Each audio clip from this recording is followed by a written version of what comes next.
우리 다 같이 평화 인사를 드리겠습니다. 하나님의 평강이 예배드린 모든 분들에게 가득하실 바랍니다. 아멘. 서로 돌아보시면서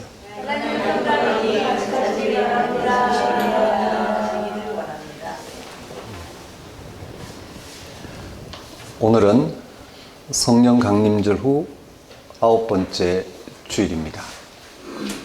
예수님의 첫 메시지는 회개하라, 하나님 나라가 가까이 왔다입니다. 하나님을 향해서 방향을 바꾸라는 의미입니다. 여기는 두 가지 이유가 있습니다. 우리가 절박한 상황에 놓여 있기 때문입니다. 우리의 절박한 순간은 죽음입니다. 대다수 사람에게 죽음은 아직 먼 이야기로 들립니다. 그 순간이 가까이 온다는 사실은 인정하지만 가능한 한 그 사실을 외면하면서 삽니다. 우리에게 내일이 당연히 보장되었다고 여깁니다. 지금까지 본인들이 설계한 인생살이가 그대로 진행되리라는 생각으로 매 순간을 어떤 세상의 힘에 떠밀려서 삽니다. 믿음이 없거나 경박하거나 이기적이라서 그런 게 아니라 절박한 자신의 실존을 경험하지 못했기에, 너무 느슨하게 경험했기에 벌어지는 일반적인 현상이라 할 수 있습니다. 우리가 죽는다는 게 명백한 사실이지만 늘 죽음만 생각하면서 살 수는 없습니다. 기독교 신앙은 죽음이 이미 극복되었다고 생각하기에 우리의 생각이 죽음에 머물러 있으면 곤란합니다. 죽음은 훨씬 큰 힘에 휩싸여 있습니다. 그 큰 힘은 생명의 하나님입니다. 생명의 하나님 경험이야말로 절박한 사건입니다. 죽음은 우리의 세상살이가 끝나는 사건이지만 하나님 경험은 그 죽음을 넘어서 절대적인 생명에 이르는 경험이기 때문입니다. 예수님이 선포하신 하나님 나라 경험이야말로 우리의 가장 절박함입니다. 왜 그럴까요? 하나님 나라에서만 지금 우리의 삶의 진면목을 경험할 수 있기 때문입니다.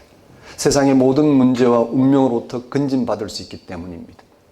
생명의 고유한 능력을 참으로 맛볼 수 있기 때문입니다. 하나님 나라가 가까이 왔다는 사실로 우리의 삶을 전적으로 돌이키는 시간이 바로 예배입니다. 예배는 하나님 아버지가 베풀어 주시는 하나님 나라에 전적으로 우리의 삶의 방향을 맞추는 시간입니다. 하나님 나라로 말미암는 죽음을 넘어서는 생명 충만함을 헤아리고 맛보고 소망하는 시간이 예배입니다. 다 같이 성령 강림절 후 9번째 주일 예배를 성부와 성자와 성령의 이름으로 드리겠습니다.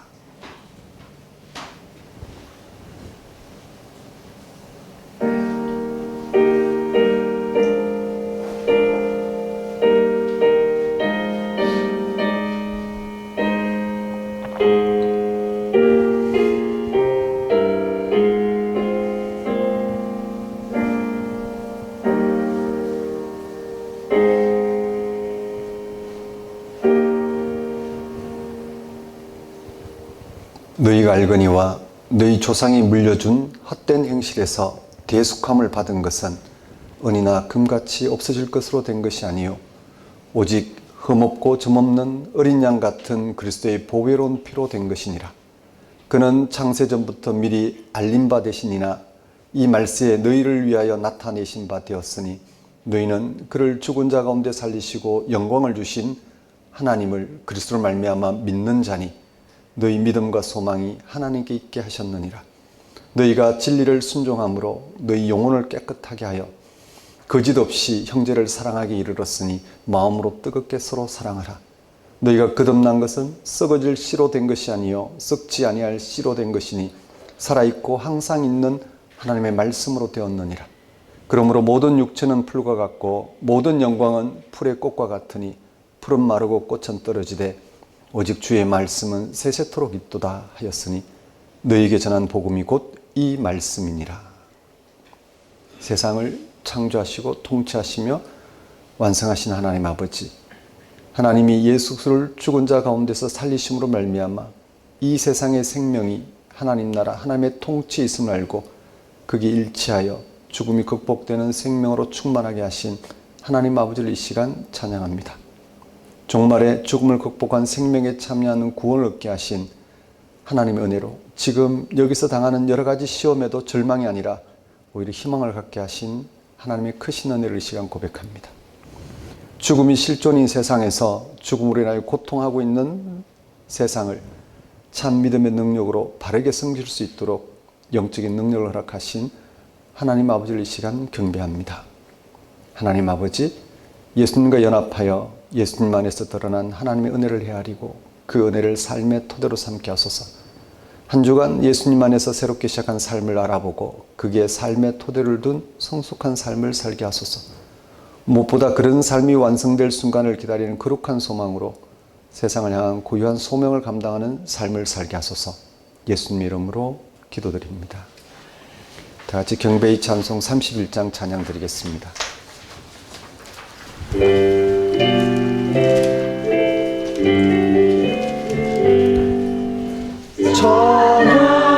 찬양하라 복되신 구세주 예수, 백성들아 사랑을 전하세. 경배하라 하늘의 전문가 천사, 주님 앞에 영광을 돌리세. 목자같이 우리를 지키시고 종일 품에 늘 안아주시니 찬양하라 높으신 권세를 찬양, 찬양, 찬양 영원히 들리세. 찬양하라 복되신 구세주 예수, 우리 대신 죽임을 당했네. 구주 예수 영원한 구원의 소망, 경배하며 겸손히 절하세. 찬양하라 우리 죄 지신 예수, 그의 사랑 아버지 크셔라. 찬양하라 높으신 권세를 찬양, 찬양, 찬양 영원히 들리세. 찬양하라 복되신 구세주 예수, 천사들아 즐겁게 찬양해. 구주 예수 영원히 다스리시니 연륜하여 주 앞에 들리세.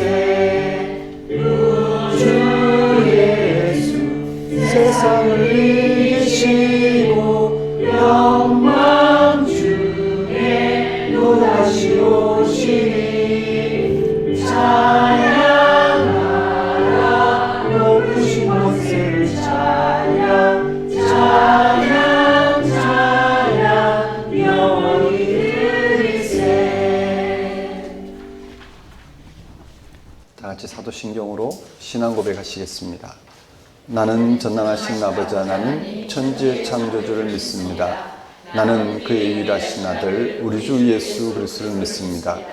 그는 성령으로 잉태되어 동정녀 마리아에게서 나시고 본디오 빌라도에게 고난을 받아 십자가에 못 박혀 죽으시고 장사된 지 사흘 만에 죽은 자 가운데서 다시 살아나셨으며 하늘에 오르시어 전능하신 아버지 하나님 우편에 앉아 계시다가 그로부터 살아있는 자와 죽은 자를 심판하러 오십니다.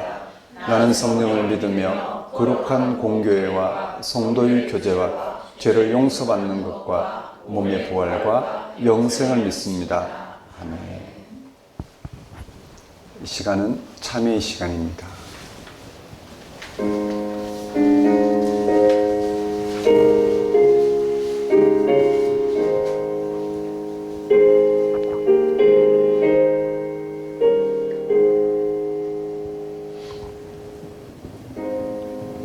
성경은 예수 그리스도가 복음이라고 전합니다. 그 이유는 예수 그리스도에게 하나님에 의해서만 가능한 구원이 발생했기 때문입니다. 그 구원이 어떤 것일까요? 예수 그리스도의 복음이라는 말을 오해하기 쉽습니다. 죽어서 천국 들어가거나 살아있는 동안에 마음의 위로를 얻는 게 복음이라고 말입니다. 실제로 그렇게 믿고 산다면 다행입니다. 예수 그리스도의 복음 앞에서 진지할 수 있기 때문입니다. 그러나 많은 기독교인은 복음을 진지하게 생각하지 않습니다. 기독교인들이 만나서 교제하지만 예수 그리스도 자체에 관한 이야기는 별로 하지 않습니다. 이유는 여러 가지겠으나 가장 결정적인 이유는 거기에 별로 관심이 없다는 사실입니다. 예수 그리스도의 복음은 무엇일까요? 성경은 그 복음을 다음같이 전합니다. 이르시되 때가 찼고 하나님 나라가 가까이 왔으니 회개하고 복음을 믿으라 하시더라. 하나님 나라가 가까이 왔으니라는 말에서 가까이 왔다는 말은 이미 지금 여기에 현실이 되었다는 뜻입니다. 때가 찼고 하나님 나라가 가까이 왔다는 예수님의 말씀을 조금 실질적으로 생각해 보십시오. 비유적으로 말씀드리면 어머니 품에 안긴 아기에 해당하는 이야기입니다. 아기는 어머니가 자기 생명입니다. 그 어머니를 냄새와 목소리와 얼굴과 감촉으로 느낍니다. 어머니에게 안겨 있기만 하면 아기는 생명충만 느낍니다. 우리의 삶에 하나님이 함께 하신다는 사실을 느끼는 사람은 이 아기와 같습니다. 이런 사람은 임마누엘의 신앙을 알기에 인생살이를 기쁨과 평안 안에서 만족스럽게 받아들입니다. 다른 게 더는 필요 없는 영적인 지경에 들어가는 것입니다. 누가 보더라도 인생살이가 고달픈 사람에게는 이런 말이 한가롭게 들릴지 모르겠습니다. 우리가 다 피하고 싶은 그런 극한의 상황에서도 하나님 나라가 가까이 왔다는 말씀은 참으로 옳습니다. 우리가 다 알지 못하는 비밀스러운 방식으로 아무도 경험하지 못하는 위로와 안식이 그들에게 제공될 수 있습니다. 하나님 나라가 가까이 왔다는 사실을 아는 사람은 역경 가운데서도 현재 삶의 중심에서 하나님의 안식과 위로에 집중해서 살아갑니다. 그런데 우리 일상은 하나님 나라와 관계없이 작동하는 듯 보입니다. 그게 우리의 세계 경험입니다. 악순환에서 벗어나기 힘듭니다. 정확하게 말하면 이런 말은 틀렸습니다. 하나님 나라는 이미 가까이 왔기에 그 나라를 받아들일 준비가 된 사람은 모두 그 나라의 능력에 휩싸입니다. 그 준비가 바로 회개입니다. 회개를 가리키는 헬라어 메타노이아는 삶의 방향 전환입니다. 가까이 온 하나님 나라를 향해서 삶의 방향을 바꾸는 것입니다. 지금까지는 잘 되기 위해 살아왔다면 이제는 그건 너머에 있는 삶의 진수, 인생의 진면목을 알아보고 살아야 합니다. 그렇게 하려면 실제로 예수 그리스도가 복음이라는 사실을 알아보고 믿어야 합니다. 예수 그리스도에게 일어난 사건에서 살아계신 하나님에 의한 죽음이 극복되는 하나님의 생명을 경험할 수 있기 때문입니다. 즉 하나님 나라를 실제 생명의 현실로 경험하기 때문입니다. 지금 우리는 예수님을 통해서 하나님 나라가 우리의 일상의 현실이 되었다는 사실을 실감하고 살아가고자 하는 신앙인들입니다.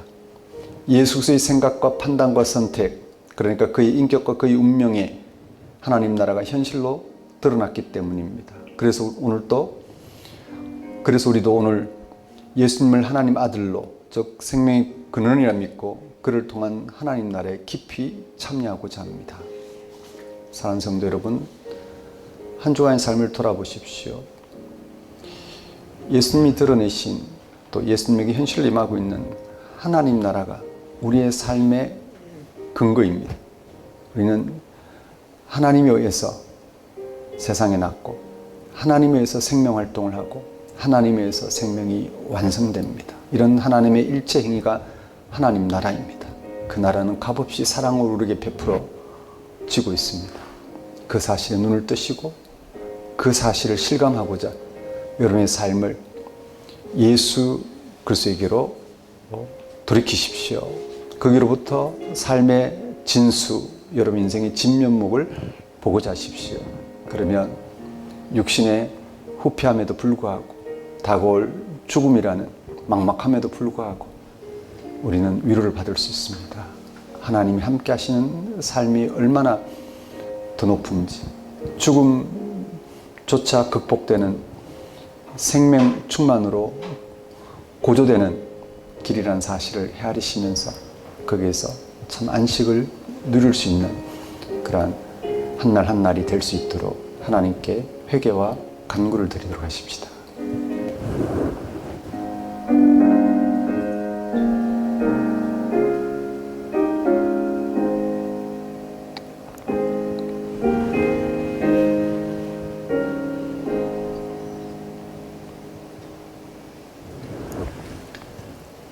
하나님 아버지, 예수님이 드러내신 하나님 나라 안에서 하나님을 하나님으로 대하고 그 하나님이 우리 가운데 행하시고자 하는 하나님의 일들을 우리의 구원, 생명 사건으로 알아보고 받아들일 수 있도록 인도하여 주옵소서. 하나님이 아버지로서 온전한 역할을 위해 예수를 허락하셨고 예수 안에서 아버지로서 온전한 역할을 드러내셨고 우린 예수 안에서 하나님을 아버지로 또 아버지 그 고유한 역할을 통해 우리의 생명을 헤아리며 살아갈 수 있게 되었사오니 오직 이 한 가지 사실에 집중함으로 다가올 죽음 앞에 내려놓을 그런 인생살이에 매몰되지 않고 그런 인생을 선물로 주신 하나님과 관계 속에 하나님이 예수 안에서 보이신 생명을 알아봄으로 다가올 모든 인생살이에 참된 위로와 안식을 누리며 살아갈 수 있도록 인도하여 주옵소서. 예수님 이름으로 기도드립니다. 다 같이 영광송 3장 찬양 드리겠습니다.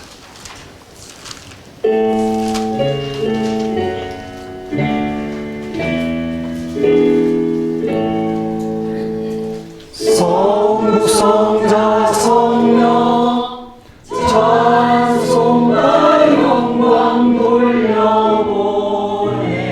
돌려보내세 태초로 지금까지 또 영원은 걸어 성삼위께 영광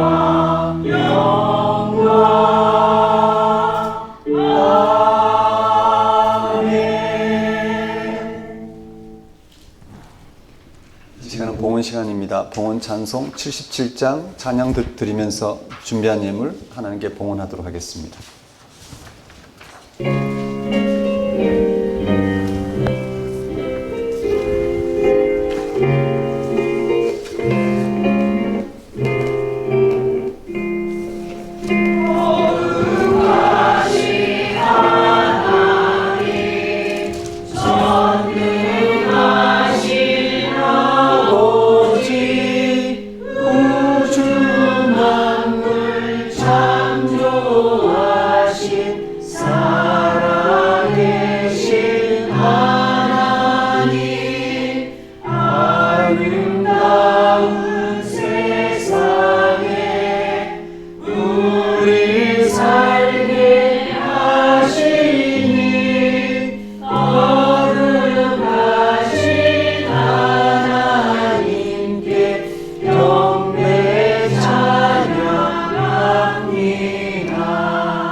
진리와 생명의 주님, 주님은 십자가에 달리시기까지 순종하심으로 죄 가운데 있는 만 백성을 죄 사함의 길로 이끄셨으며 죽은 자 가운데서 다시 살아나심으로 죄로 말미암아 죽음에 처해진 우리를 부활 생명에 이르게 하셨습니다. 주님의 부활을 기억하며 찬양하는 우리에게 하나님의 창조와 창조 유지와 완성을 온전히 믿게 하시고 우리를 죄와 사망에서 부활 생명을 일으켜 주시고 일상의 생명의 기쁨과 환희를 누리게 하십니다. 언제나 우리로 믿음의 눈을 활짝 뜨게 하시어 예수님의 구속 행위 안에서 그를 바라볼 수 있게 하시며 최후에 주어질 부활 승리를 희망하게 하십니다. 이제 우리가 티끌처럼 흔적도 없이 사라지며 풀과 꽃처럼 순식간에 먼지로 변한 우리의 운명을 예수 그리스도를 통한 하나님의 구원 통치에 맡기고 하나님께 선물로 주신 자유와 해방, 구원과 생명을 현실로 담아내고 이를 위해 서로 함께하게 하시니 우리가 어찌 하나님의 크신 은혜를 찬양하지 않을 수 있겠습니까? 하나님 아버지, 이러한 하나님 다스림 가운데 살아가게 하신 하나님의 은혜를 이 시간 고백합니다. 우리의 모든 필요를 채우신 하나님께 감사 영광을 돌리는 것은 우리의 마땅히 행할 바이며 또한 지극한 기쁨을 말고 하나님 앞에 들고 나온 우리의 예물과 헌신을 받아주소서. 우리로 생명의 주 앞에, 그 신비 앞에, 그 약속과 미래 앞에 다만 순종하는 삶을 살게 하소서. 예수님 이름으로 기도드립니다. 교회 소식을 전하는 시간입니다. 작은 교회 여러분 안녕하십니까? 현재 우리는 작은 교회로 살아가고 있습니다. 작은 교회는 성경이 전하는 하나님을 실제 아버지로 경험하고 살아가고자 하는 신앙 인도를 가리킵니다. 우리는 하나님의 자녀입니다. 창조주 하나님의 피조된 자녀입니다. 우리는 하나님부터 나서 하나님과 함께 살아가고 하나님과 영원한 방식으로 우리는 하나님과 함께 할 것입니다. 그런 하나님을 우리가 알아보고 우리의 생명의 출처와 또 현재 누리고 있는 이 생명의 신비와 또 우리가 누리는 이 생명이 우리가 경험하는 어둠 같은 죽음에 의해서도 상쇄지지 않고 오히려 죽음을 극복하는 생명으로 환히 드러날 생명 사건이라는 것을 우리가 알아보고 헤아리고 살아갈 수 있게 되었습니다. 얼마나 놀라운 일인지 모릅니다. 우리의 육신의 삶은 늘 제한적입니다. 다가올 죽음 앞에도 우리는 손쓸 길이 없습니다. 그러나 우리를 없는 것에 있게 만드신 것처럼 하나님은 우리와 함께 하셔서 하나님 안에서 우리의 참 생명을 맛보고 참 인생의 진면목을 보고 그것을 위해 살아갈수록 불러주십니다. 그러한 인생길이 여러분에게 펼쳐졌으면 좋겠습니다. 그게 작은 교회의 소망이고 신앙 여정입니다. 그렇게 함께 할 수 있었으면 좋겠습니다. 작은 교회 1부 주일 예배 지금 드리고 있는 오전 10시 예배입니다. 2부 주일 예배 주일 오후 12시입니다. 신앙 탐구 과정 때 우리가 하게 됩니다. 9월부터 아마 7번째 시즌 준비 중입니다. 8월 5주간 예배 안내입니다. 오늘 첫 주로서 구리시 갈매동에서 드리고 있습니다. 다음 주도 구리시 갈매동입니다. 나머지는 주부를 참고해 주십시오. 그리고 사도신경 해설 특강이 있습니다. 우리 기독교 신앙, 즉 신구약 성경이 증언하고 있는 바의 실체가 무엇인지, 하나님이 우리를 구원하기 위해서 행하신 그 하나님의 그런 행위가 어떤 차원인지를 잘 담아내고 있는 신앙 고백이 사도신경이죠. 사도신경 해설을 통해서 신구약 성경이 전하고 있는 하나님이 어떤 분인지, 또 그 하나님이 우리를 구원하기 위해서 예수 그리스도를 보내시는데 그 예수 그리스도가 또 누구이신지, 또 예수 그리스도 안에서 영이신 하나님 함께함으로써 우리를 창조를 통해서 하나님이 약속하신 그 일을 실질적으로 나타내고 행하고 계신데 바로 영이신 하나님의 역할입니다. 그 하나님이 영으로서 어떻게 우리와 함께 하시는지 깊이 알아보도록 하겠습니다. 날짜는 8월 16일 또 23일, 30일 이렇게 세 번에 걸쳐서 사도신경 해설을 공부하도록 하겠습니다. 장소는 구리시 갈매동 현대 테라타워 캐릭터 브릿지입니다. 교재는 사도신경 해설 수종본 제공하겠습니다. 대상은 작은교회 성경 공부에 참여하고 계신 분입니다. 그리고 회비는 5만 원입니다. 신청 방법은 각자 참여하고 있는 성경 공부 단톡에서 신청해 주시면 되겠습니다. 7월 재정보고입니다. 수입은 11조 감사헌금, 외부 헌금까지 포함해서 512만 5천 원입니다. 지출은 교회 운영, 목회, 강의실, 온라인 강의, 또 4인 사역자 사역비 합쳐서 483만여만 원입니다. 잔액은 30여만 원입니다. 기도하겠습니다. 하나님 아버지, 작은 교회로서 하나님을 바르게 알아보고 그 하나님께 집중하고자 하는 그 신앙 여정이 언제나 넉넉할 수 있도록 함께하는 일을 통해 손길을 더해 주심을 감사드립니다. 언제나 하나님 말씀을 분명히 전하고 알아보고 받아들이고 그 하나님과 일치하여 하나님의 경험이 이 세상을 살릴 만한 참 구원의 경험임을 드러내며 살아가는데 다함 없도록 저희를 인도하여 주옵소서. 예수님 이름으로 기도드립니다. 오늘 우리에게 주신 하나님 말씀 보겠습니다. 고린도 전서 7장 말씀입니다.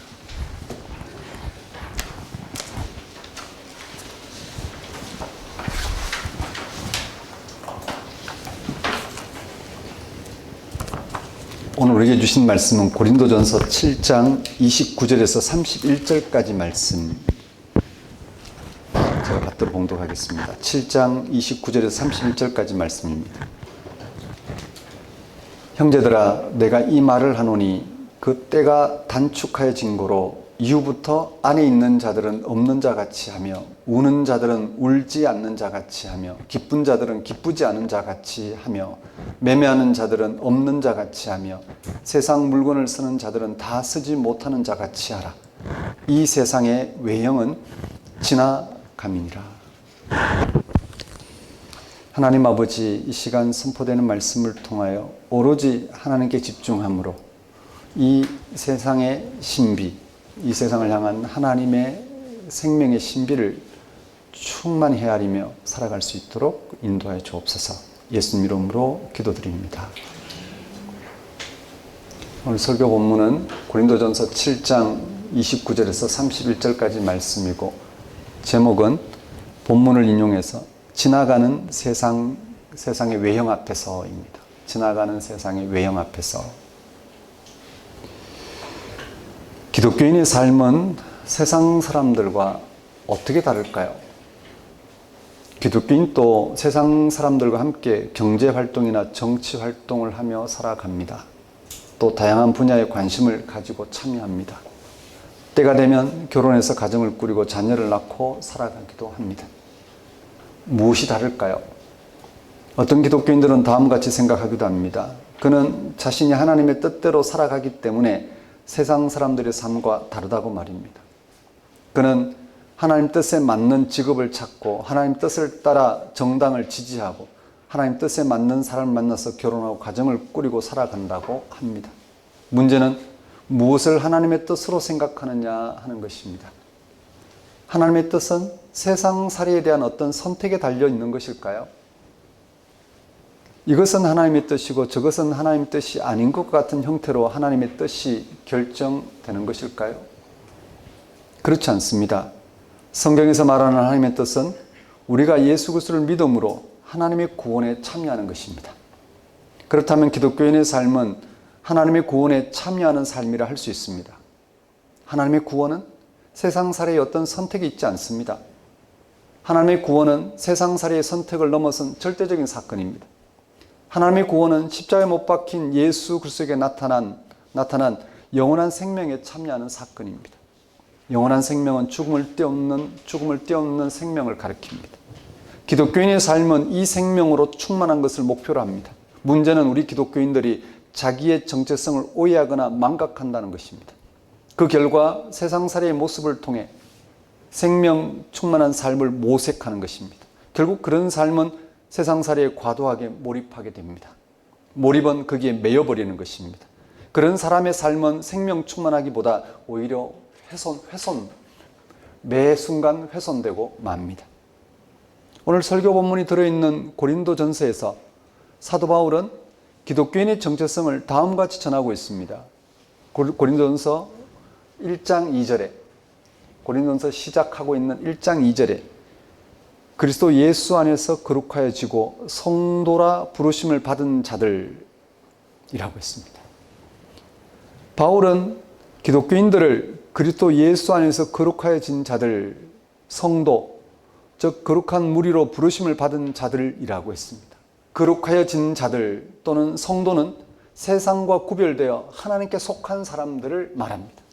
이는 기독교인들이 십자가에 못 박힌 예수를 통하여 죄와 죽음에서 벗어나 세상에 속한 죄와 죽음에서 벗어나 하나님의 생명을 얻은 사건을 말합니다. 바울 사도가 고린도전서를 시작하면서 기독교인의 정체성을 먼저 언급한 것은 그 기록 동기와 관련이 있습니다. 바울이 고린도전서를 쓴 동기는 고린도 교회가 자기 정체성을 오해하는 심각한 문제들이 고린도 교회에 자기 정체성을 오해하는 심각한 문제들이 발생했기 때문입니다. 먼저 바울은 고린도 교회의 정체성을 훼손하는 가장 심각한 문제 3가지를 다룹니다. 고린도전서 1장 10절에서 6장 20절까지 첫 번째 본론입니다. 글로에라는 가정으로부터 전해들은 내용인데 그 심각한 3가지 문제는 첫째, 신앙의 우월성을 내세운 분쟁 문제이고, 둘째, 영적 자유를 내세워 아들이 아버지의 첩과 결혼한 문제이고, 셋째, 이해관계를 해결하기 위해 세상 법정에서 소송한 문제입니다. 사도 바울은 문제 해결책으로 하나님의 능력과 지혜로 구원에 이르게 하시는 십자가의 도를 제시합니다. 십자가에 달려 죽은 예수를 통하여 하나님의 구원에 참여하게 된 것은 종말론적 사건으로 성령에 의해 가능한 영적인 일이라고 합니다. 그런 영적인 일 앞에 고린도 교회가 내세우는 일들은 세상에 속한 일, 즉 육에 속한 일에 불과한 것입니다. 그래서 바울은 고린도 교회가 육에 속한 일을 영적인 일로 내세우는 미숙한 신앙, 유치한 신앙에서 벗어나도록 복음을 다시 해명하고 기독교인의 정체성을 분명히 하도록 권면합니다. 이어서 그는 고린도 교회가 질문해온 미숙한 신앙을 추가적으로 다룹니다. 그게 본론 2번째입니다. 고린도전서 7장 1절에서 16장 12절까지 내용입니다. 거기에는 결혼에 관한 문제, 우상 제물 먹는 문제, 은사 문제, 몸의 부활에 관한 문제, 헌금에 관한 문제 등입니다. 오늘 설교 본문은 고린도 교회가 바울에게 질문해온 미숙한 신앙 문제 중에서 결혼에 관한 것입니다. 특히 결혼한 부부의 성관계에 관한 문제를 알 수 있습니다. 고린도 교회 안에는 기독교인들의 성관계에 관한 오해들이 있었고 그런 오해로 결혼 생활에 문제가 발생했던 것 같습니다. 그 오해는 이렇습니다. 남편은 믿지 않는데 아내만 세례를 받는 경우, 또는 아내는 믿지 않는데 남편만 세례받은 경우, 기독교인으로서 세례를 통한 새로운 자기 정체성을 가진 남편이나 아내가 이전처럼 부부로서 성생활을 할 수 없어서 이혼을 거론하게 되었습니다. 성이 영적인 어떤 판단의 근거가 되었다는 말씀입니다. 나는 세례를 받아 예전과 달라졌습니다. 나는 거룩하게 되었습니다. 그런데 아직 예수를 믿지 않고 세례를 받지 않은 남편과 또는 아내와 성생활을 하면 나도 다시 부정해질 것 같습니다. 나는 예전처럼 부부 생활을 할 수 없습니다. 이혼해야 하겠습니다. 라는 방식으로 과도한 신앙적 열심을 냈습니다. 이렇게 해석하는 근거는 이 문제 해결을 위한 바울의 권면에서 확인할 수 있습니다. 바울은 고린도전서 7장 4절에서 다음과 같이 언급했습니다. 아내는 자기 몸을 주장하지 못하고 오직 그 남편이 하며 남편도 그와 같이 자기 몸을 주장하지 못하고 오직 그 아내가 하나니. 또 7장 5절에서는 서로 분방하지 말라고까지 했습니다. 세례받은 교인이 새로운 자기 정체성을 지키기 위해 세례받지 않은 배우자와의 성관계를 거부하는 것에 대해 바울이 염려해서 하는 발언입니다. 세례받지 않은 배우자가 매일 밤 성관계를 거부당하면 상대방이 이혼하자고 하기 전에 그가 먼저 이혼하자고 할 수도 있는 상황입니다. 그렇게 되면 외부적으로 기독교는 이상한 신앙 공동체가 될 것입니다. 7장 10절 11절에서 바울은 여자는 남편에게서 갈라쓰지 말고 남편도 아내를 버리지 말라고 권면했습니다. 기독교인의 자기 정체성에 대한 오해로 부부간의 성생활을 문제 삼아 이혼까지 하려는 문제를 바로잡고자 기록한 내용이 설교 본문이 들어있는 고린도전서 7장 내용입니다. 여기서 분명히 해야 할 것은 바울의 권면들이 일반적인 상황에 그대로 적용할 수 있는 것들이 아니라는 것입니다. 바울의 권면을 그대로 적용해서 부부가 서로의 성적 요구를 거절하면 안 된다, 그 그것이 하나님 뜻이라고 하면 좀 곤란합니다. 일반적인 부부의 성생활은 각자 형편에 따라 결정하면 됩니다. 여기서는 고린도 교회 안에서 영적 미숙함 때문에 발생한 문제를 해결하고자 바울이 제시하고 있는 말씀들입니다. 육에 속한 일을 내세워 영적인 일로 삼는 미숙한 신앙으로 인해 발생한 문제입니다. 부부의 성생활은 육에 속한 것입니다. 그게 영적인 것을 결정하지 않습니다. 못합니다. 그런 것으로 십자가 못 박힌 예수 그리스도를 통하여 죄와 죽음에서 벗어나 하나님의 생명을 얻는 영적인 일을 대신할 수 없습니다. 바울은 고린도 교회의 미성숙한 신앙 때문에 벌어지는 일들을 수습하고 영적으로 성숙한 삶을 살아가도록 그 길을 제시합니다. 먼저 고린도전서 7장 전체 내용을 간략하게 살펴보고 오늘 설교 본문에서 바울이 제시하는 기독교인의 고유한 삶에 대해서 살펴보겠습니다. 먼저 첫 번째 단락 7장 1절에서 9절에서 바울은 기독교인의 잘못된 정체성 때문에 성생활을 거부하고 분방하지 말라라고 권면합니다. 이 단락을 다음과 같이 읽을 수 있습니다. 첫째, 여러분이 질문해온 것처럼 영적인 삶에 집중하기 위해서 사람이 성생활을 안 하면 좋겠지만 1절 말씀입니다. 결혼했다는 것은 즉 결혼 생활은 다른 인간관계가 다르지 않습니까? 그것은 남녀 간의 성생활을 허용한다는 것 아니겠습니까? 2절입니다. 세 번째, 그러니 결혼한 사람은 배우자에 대한 성적 의무를 다하십시오. 넷째, 만일 여러분이 미혼자나 과부라면 나처럼 독신 생활을 권할 수도 있습니다. 그러나 그럴 수 없으면 결혼해서 부부관계를 맺어도 좋습니다. 풀어서 설명하면 이렇습니다.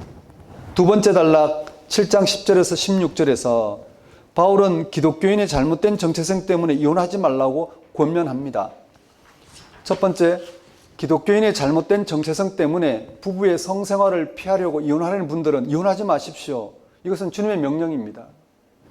다른 말로 말하면 이건 영적인 일이 아니라는 거죠. 이미 그것 때문에 이혼했으면 그대로 지낼 수 있으면 지내고 아니면 다시 재혼하십시오. 그 10절, 11절 말씀입니다. 그 다음 아직 그런 마음을 먹고 있지 않은 분들에게 내가 권면합니다. 이건 주님의 명령은 아닙니다. 어떤 형제에게 믿지 않는 아내가 있어 남편과 함께 살기를 원하거든 그를 버리지 마십시오. 12절입니다. 어떤 자매에게 믿지 않는 남편이 있어 아내와 함께 살기를 원하거든 그 남편을 버리지 마십시오. 13절입니다. 그 이유는 이렇습니다. 믿지 않는 남편이 아내를 통해 예수를 믿고 거룩하게도 됩니다. 14절입니다. 그렇지 않다면 여러분의 자녀가 예수를 믿고 거룩하게 되지 않을 것입니다. 그러나 보십시오. 이미 여러분의 자녀가 예수를 믿고 거룩하게 되지 않았습니까? 그러니 그 아버지가 예수를 믿고 거룩하게 되는 것은 시간 문제입니다. 그러니 이혼하지 마십시오. 그렇다고 해서 믿지 않는 사람의 이혼 문제까지 관여하는 것은 아닙니다.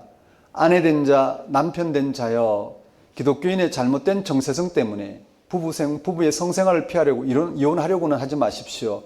지금은 아니지만 언제 어떻게 배우자가 믿게 될는지 모르는 것 아니겠습니까? 믿지 않는 배우자가 구원받을 날을 기다려 보십시오.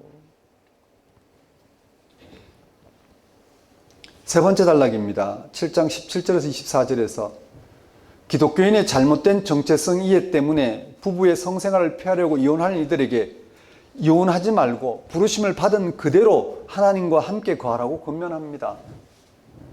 이를 위해 바울은 영적인 삶은 성생활 같은 것으로 결정되는 것이 아니라는 것을 다양한 예를 들어 강조합니다. 첫째, 하나님이 각 사람을 부르신 그대로 행하십시오. 할례자로서 거룩하도록 부르심을 받았으면 할례자 그대로, 무할례자로서 거룩하도록 부름을 받았으면 무할례자 그대로 부르심에 응답하면 됩니다. 둘째, 신분상 종으로서 거룩하도록 부르심을 받았으면 종의 신분 그대로 이미 주께 속한 자유인이 되었지만 신분상 자유롭게 될 수 있거든 그렇게 되어도 좋습니다. 또 신분상 자유인으로서 거룩하도록 부르심을 받았으면 자유인의 신분 그대로 주께 속한 종이 되었습니다. 즉 신분상 자유인이라 해서 종보다 더 나을 것 없고 오직 주께 속했다는 것이 중요합니다. 그러니 여러분은 각각 부르심을 받은 그대로 하나님과 함께 거하십시오. 그 영적인 일을 육적인 어떤 모양으로 대신하려고 하는 부분에 대해서 육적인 모양 각자의 부르심대로 부름을 받았고 하나님 예수 안에서 영적인 사건에 집중할 수 있도록 권면하고 있는 내용들입니다. 네 번째 단락입니다.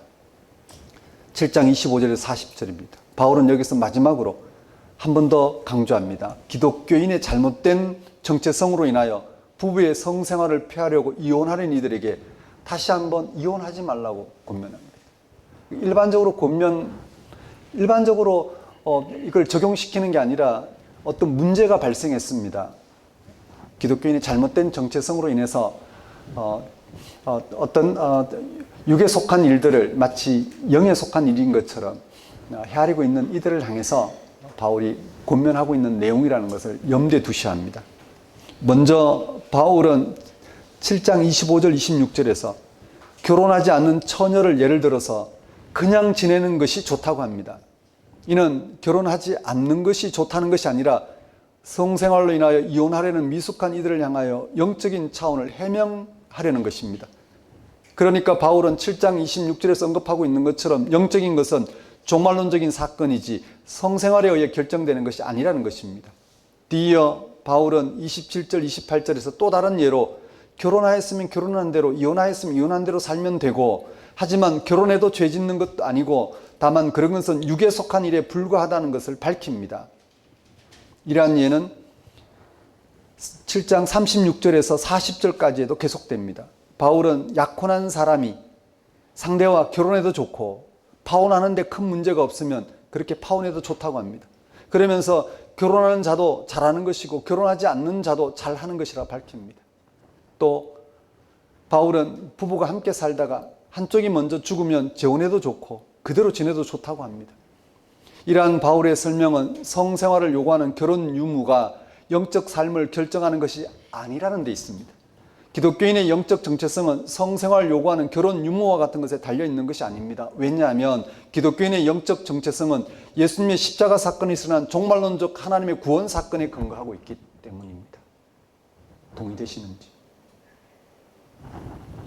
그래서 바울은 오늘 설교 본문에 해당되는 7장 29절에서 31절에서 종말론적인 하나님의 구원 사건의 토대를 둔 기독교인의 성숙한 삶의 태도를 밝힙니다. 기독교인의 참된 영적 정체성이 어디로부터 오는지를 밝힙니다.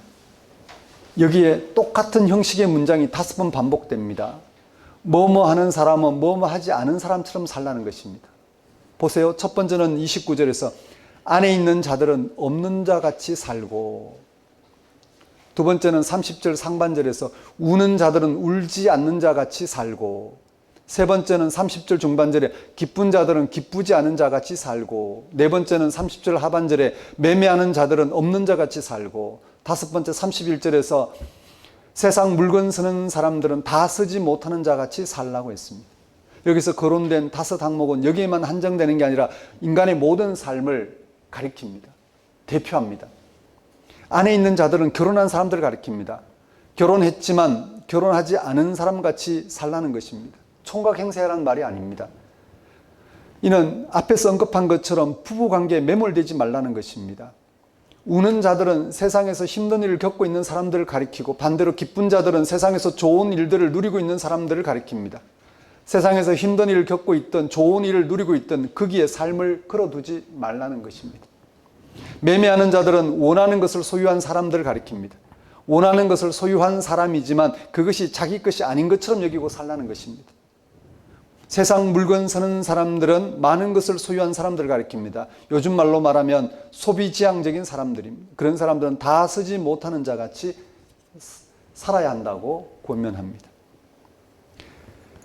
바울이 이렇게 말하는 것은 세상의 삶이 아무것도 아니고 가치 없다는 뜻이 아닙니다. 바울은 현실을 부정하지 않습니다. 결혼도 해야 하고, 세상에 슬픈 일도 기쁜 일도 겪어야 하고, 원하는 것도 있고, 집과 물건도 필요한 대로 구입해야 합니다. 바울이 여기서 말하려는 핵심은 기독교인의 영적인 삶은, 즉 하나님의 구원에 참여하는 삶은 세상 일에 달려있는 것이 아니라는 것입니다. 세상 일은 육에 속한 것입니다. 그 자체로 영적이지 않습니다. 바울은 십자가에 못 박힌 예수를 통한 하나님의 구원은 오직 하나님의 지혜와 능력으로만 가능한 사건이라고 했습니다.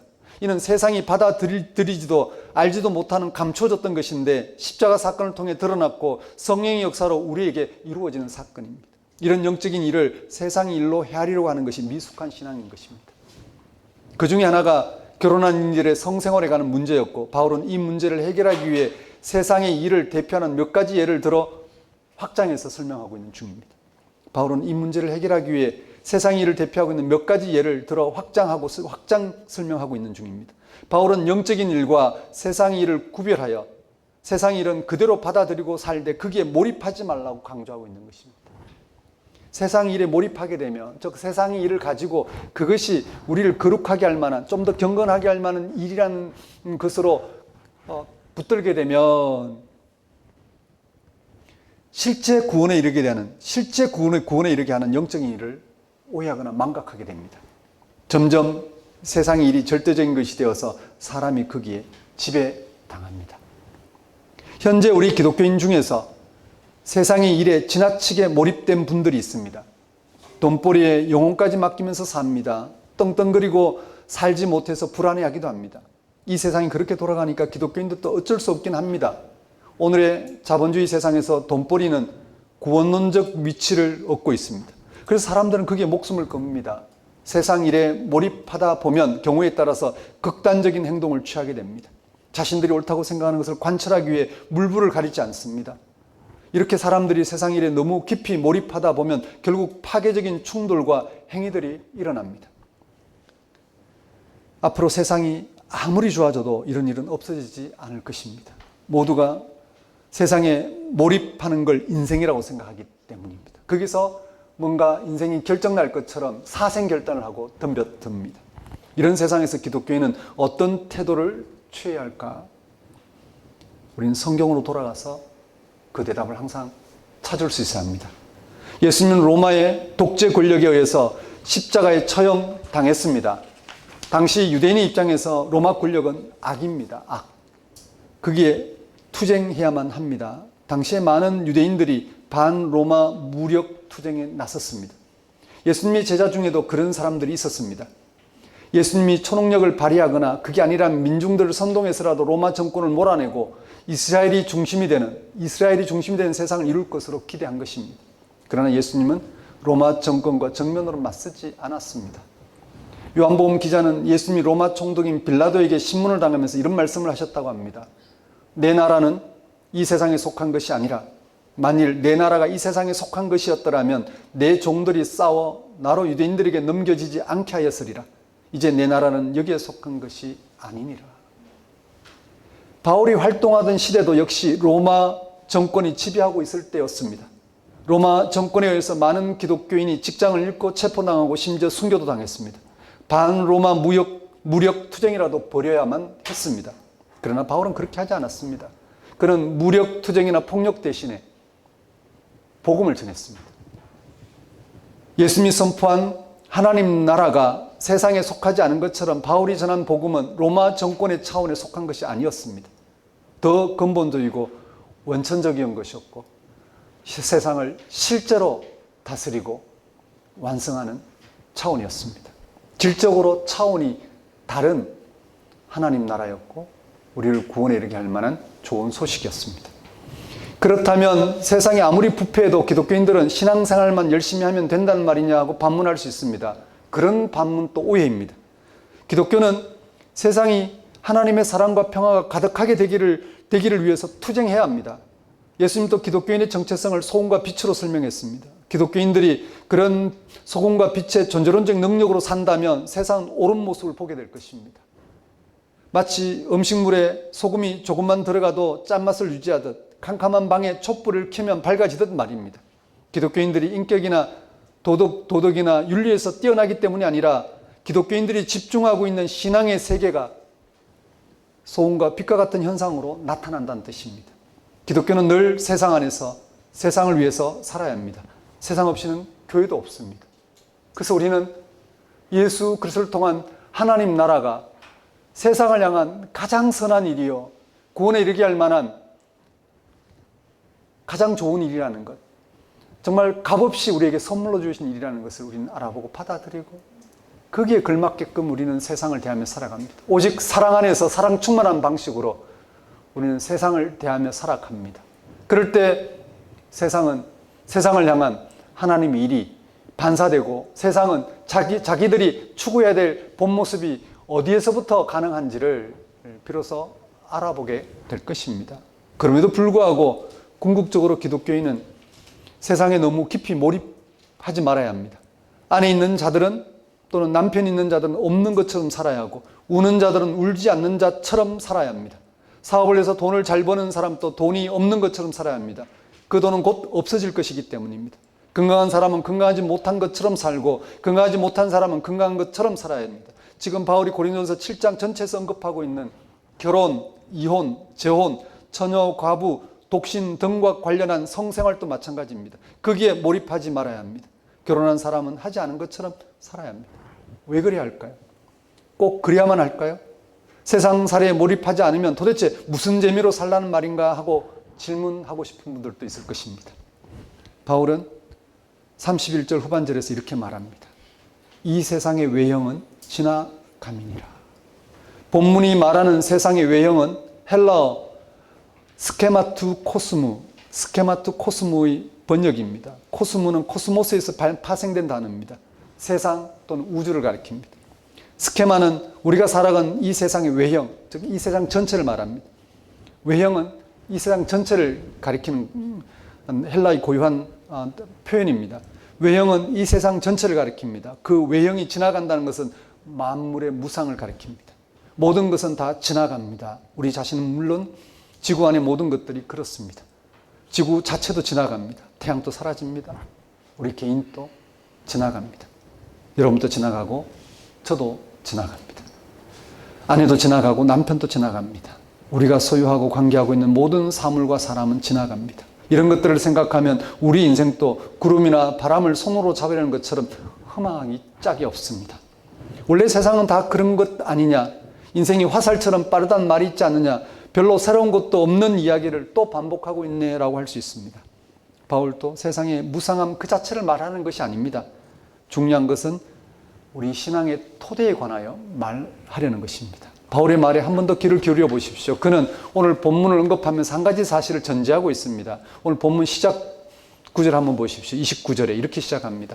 형제들아 내가 이 말을 하노니 그때가 단축하여진 거로. 바울이 말하는 그때는 세상의 종말이 오기 전의 기간을 말합니다. 이 기간이 단축되었다는 말은 세상이 완성될 종말이 가까이 왔다는 뜻입니다. 세상이 완성될 그때를 진지하게 받아들일 수 있어야만 세상 일에 몰입해서 정신 나간 방식으로, 즉 정신없이 살지 않을 수 있습니다. 기독교는 그 생명 완성을 가리켜 부활이라고 말합니다. 이 부활의 절대적인 생명에 대해서 예수님도 말씀하신 적이 있습니다. 마가복음 12장 25절을 인용하면 이렇습니다. 사람이 죽은 자 가운데 살아날 때에는 장가도 아니가고 시집도 아니가고 하늘에 있는 천사들과 같으니라. 하늘에 있는 천사들처럼 완전히 새로운 생명으로 변화되는 사건이 부활입니다. 하나님 나라의 성취입니다. 이런 절대 생명이 발현될 때에는 우리의 세상사에서 가장 중요한 일인 결혼과 자녀 낳기도 사라집니다. 왜냐하면 부활은 지금 우리가 경험하는 그 어떤 체제와 이념과 문명도 개입될 수 없는 절대적인 생명 사건이기 때문입니다. 이게 말이 될까요? 우리의 현실과 너무 동떨어진 이야기일까요? 그렇지 않습니다. 죽음을 생각해 보십시오. 죽은 사람에게는 결혼이 무의미합니다. 성생활이 무의미합니다. 그 죽음의 순간이 우리에게 옵니다. 시간이 단축되고 있습니다. 결혼 생활이 대수롭지 않다는 뜻이 아닙니다. 앞에서 말씀드렸듯이 바울은 결혼한 사람에게 금욕 생활이 좋다고 말하지 않습니다. 기독교는 세상의 일상적인 삶을 등한히 여겨도 된다고 가르치지 않습니다. 예수님도 광야에서 유유자적 고고하게 살지 않고 사람들이 모여 살아가는 마을에서 온갖 종류의 사람들을 만나고 그들에게 하나님 말씀을 전했습니다. 다만 세상 일을 영적인 것으로 삼지 않을 뿐이었습니다. 그 이유는 세상의 외형은 지나가고 더 절대적인 생명인 부활의 때가, 즉 죽음의 순간이 온다는 사실이 분명하기 때문입니다. 세상의 외형 문제는 앞에서 짚었듯이 쉽게 눈에 들어옵니다. 하지만 예수님이 부활하심으로써 그를 믿는 우리에게 주어졌다는 그 절대 생명은 눈으로 보듯 드러나지 않습니다. 세상의 외형에 비해 감추어져 있습니다. 우리 기독교인들만 아는 하나님의 감추어진 비밀입니다. 하나님이 태초에 세상을 창조하실 때부터 우리에게 주시고자 하는 그 생명이 예수의 부활 사건을 통해서 나타나 우리가 예수 안에서 그 생명을 우리의 생명으로 헤아리고 살아가고 있습니다. 근데 그 생명은 비밀입니다. 감추어져 있습니다. 예수에게 나타났으나 아직 이 세상에는 감추어져 있습니다. 바울은 그 비밀을 알았기에 우리에게 주어진 절대 생명에 집중하도록 다시 한 번 더 강조합니다. 오늘 설교 본문 다음에 나오는 7장 32절에서 35절의 말씀이 그것입니다. 그 중에서 32절, 34절 전반절 말씀만 읽어보겠습니다. 32절에서 34절 전반절 말씀까지 읽어보겠습니다. 너희가 염려 없기를 원하노라. 장가가지 않는 자는 아는 자는 주의를 염려하여 어찌하여야 주를 기쁘시게 할까 하되 장가간 자는 세상 일을 염려하여 어찌하여야 아내를 기쁘게 할까 하여 마음이 갈라지며 기독교인으로서 독신으로 사는 사람과 부부로 사는 사람에게 예수 그리스도 안에 주어진 절대 생명을 향해 살아가는데 누가 유리한지를 설명합니다. 결혼하지 않은 사람이 더 유리하다고 합니다. 그 이유는 결혼하지 않은 사람이 결혼한 사람보다 예수 그리스도 안에 주어진 절대 생명에 집중하는데 걸림이 없기 때문입니다. 이는 결혼한 사람이 고린도 교회가 겪고 있는 문제처럼 부부관계에 매여 있으면 영적인 일에 집중하는데 어렵다는 것을 강조하기 위해 언급한 것입니다. 바울의 강조는 결혼한 사람은 앞에서 언급한 것처럼 결혼 생활에 매몰되지 말고 결혼하지 않은 자처럼 영적인 일에 집중하라는 것입니다. 다시 말씀드리면 어떤 선택이 더 유리하냐가 아니라 어떤 유리할 수 있는 상황을 들어서 결혼한 사람들에게 그 부부관계에 집중하지 말고 영적인 일에 집중할 수 있도록 권면하고 있는 내용입니다. 왜 그럴까요? 네, 세상의 외형은 지나가기 때문입니다. 육에 속한 일로는 영적인 일을 대신할 수 없기 때문입니다. 영에 속한 자는 영에 속한 일에 집중함으로써 육에 속한 일들을 넘어설 수 있고 또 벗어날 수 있어야 한다는 말씀입니다. 오해 없었으면 좋겠습니다. 사랑하는 성도 여러분, 지나가는 세상의 외형 앞에서 어떻게 살아야 할까요? 여러분이 관계 맺고 살아가는 모든 삶은 지나갑니다. 우리 기독교인들은 그런 세상 속에서 예수 안에 감추어진 하나님의 생명에 참여한 사람들입니다. 여기에 집중하는 것이 영적으로 성숙한 신앙입니다. 이 한 주간 또 지나가는 세상의 외형 앞에서 하나님의 생명 사건에 집중하는 성숙한 신앙인으로 생명 충만한 삶을 살아가도록 권면드립니다. 육에 속한 일은 육에 속한 일로 받아들이고 그 안에서 각자 선택하고 결정할 수 있는 단위로 결정하고 살아가면 됩니다. 하지만 우리는 반드시 우리가 집중해야 될 일이 있습니다. 영에 속한 일입니다. 십자가를 하신 예수를 통해서 하나님 우리에게 보이신 하나님의 생명 사건은 우리가 외면할 수가 없습니다. 거기에서만 우리의 삶이 분명해지기 때문입니다. 그 한 가지 사실에 집중할 수 있도록 권면하고 있는 이 고린전서의 권면을 통해 여러분이 한 주간 또 영적으로 성숙한 정말 여러분을 구원에 이르게 할 하나님의 손길에 의지해서 그렇게 삶을 받아들이고 살아가는 한 주가 되셨으면 좋겠습니다. 기도하겠습니다. 하나님 아버지, 이 세상 살아가는 각자의 형편이 다 다를 수 있습니다. 각자가 힘들어하는 부분들이 있을 수 있고 또 각자가 너무나도 당연하고 그렇게 집중하고 있는 삶들이 있을 수 있습니다.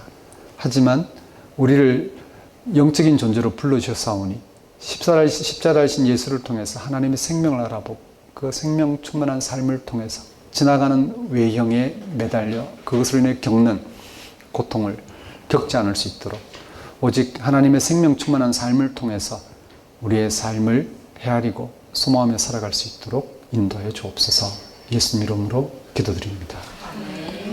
다 같이 일어나셔서 결단의 찬송 288장 찬양 드리겠습니다.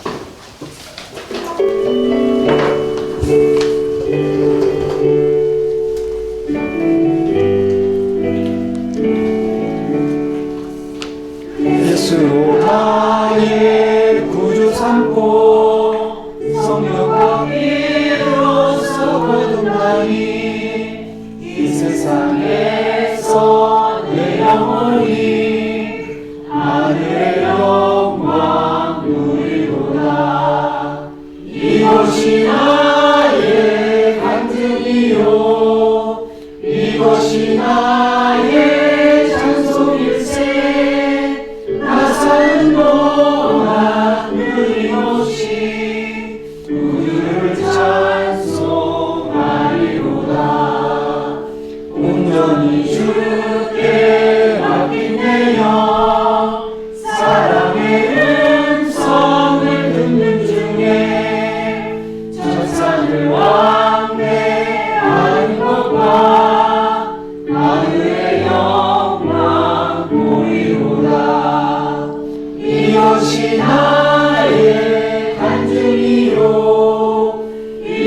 이것이 나의 찬송일세.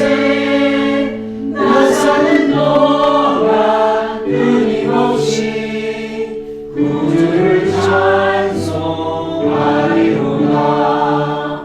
주 안에 기쁜 누림으로 마음의 풍랑이 잠잠히 세상과 나는 남못 없고 구속한 주만 보이도다. 이것이 나의 간증이요 이것이 나의 찬송일세. 나 사는 동안 끊임없이 구주를 찬송하리로다.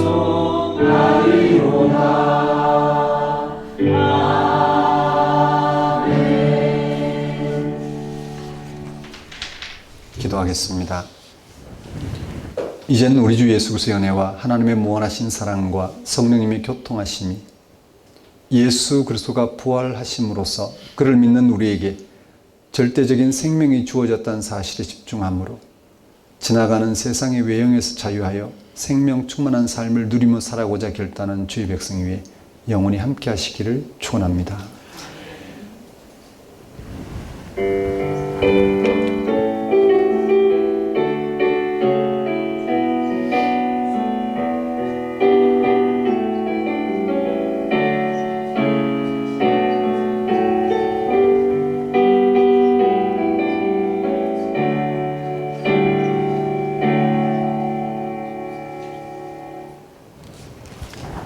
예배를 마치겠습니다.